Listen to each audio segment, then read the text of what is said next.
Fety Wulandari, istri wali kota Blitar yang disekap perampok bersama suami di rumah dinas. Dikabarkan sebelumnya, Santoso, wali kota Blitar dan sang istri, Fety Wulandari, mengalami kejadian tidak menyenangkan pada Senin 12 Desember 2022 dini hari.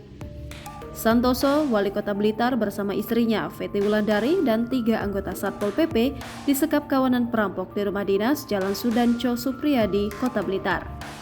Para perampok berhasil membawa uang 400 juta rupiah dan sejumlah perhiasan setelah melakukan pengancaman terhadap Susanto, wali kota Blitar, dan istrinya Fety Wulandari. Sebagai istri wali kota Blitar, Fety Wulandari selama ini dikenal sigap mendampingi sang suami bertugas.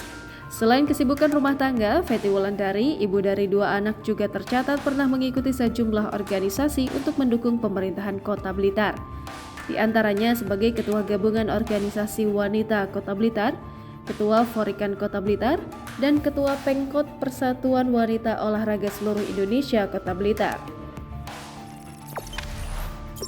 Jangan lupa subscribe, share, komen, dan like ya!